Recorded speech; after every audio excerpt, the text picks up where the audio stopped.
5.20. The graph relates temperature Y in Fahrenheit to temperature X in Celsius. இந்த graph கொடுத்துட்டு என்னென்ன கேட்குறாங்க, 2 விஷயம் கேட்குறாங்க, 3 விஷயம் கேட்குறாங்க மொத்தம் இல்லையா. ஃபஸ்ட்டு ஒன்று find the slope and intercept. இந்த லைனை கொடுத்துட்டு ஸ்லோப் கேட்குறாங்க, அப்புறம் இன்டர்செப்ட் கேட்குறாங்க. ரொம்ப ஈஸி. 2 பாயிண்ட்டை கொடுத்து ஸ்லோப் கேட்குறாங்கன்னா தெரியும் நமக்கு. எம் தான் ஸ்லோப்பு.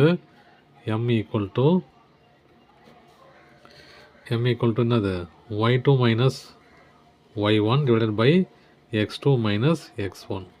இதுதான் ஸ்லோப் இல்லையா. அப்போ இது x1 y1, இது x2 y2.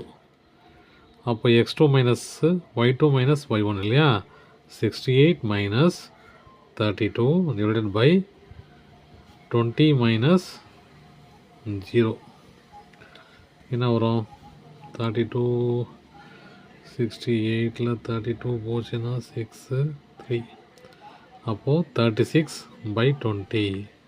இது 2ஆல் கேன்சல் பண்ணால் 10, இது 18, திரும்ப கேன்சல் பண்ணால் 9, இது 5. அப்போது எம் ஈக்குவல் டு 9/5. ஸ்லோப் கண்டுபிடிச்சாச்சு. ஒய் இன்டர்செப்ட்னு கேட்குறாங்க. ஒய் இன்டர்செப்ட் எங்கே ஒய் இன்டர்செப்ட் ஆகுதுன்னு கேட்குறாங்க.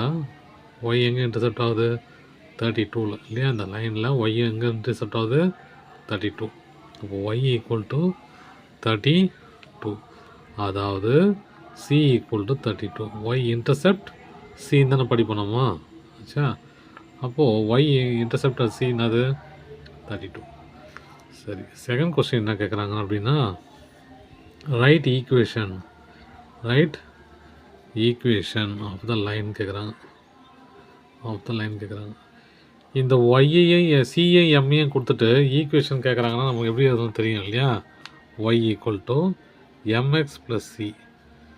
அப்போது Y equal to 9/5 X plus 32. இந்த ஈக்குவேஷனே போதுமானது.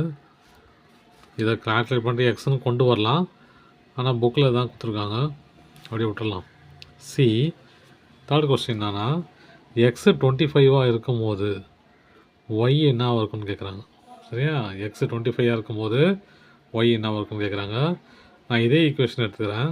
Y equal to 9/5 x plus 32. நீங்கள் என்ன சொல்கிறாங்க, எக்ஸ் 25 இருக்கும்போது இல்லையா. அப்போது ஒய் ஈக்குவல் டு 9/5 இன்ட்டு எக்ஸுக்கு 25 ப்ளஸ் 32. கேன்சல் பண்ணது 5. Y equal 9 × 5 45 plus 32. Y equal to 77. அதாவது எக்ஸு 25 இருக்கும்போது ஒய்யு 77 இருக்குது. எக்ஸு 25 இருக்கும்போது ஒய்யு 77 ஆகுது. 25, 77. நான் சும்மா வரைகிறேன். ஓகே, அவ்வளோதான்.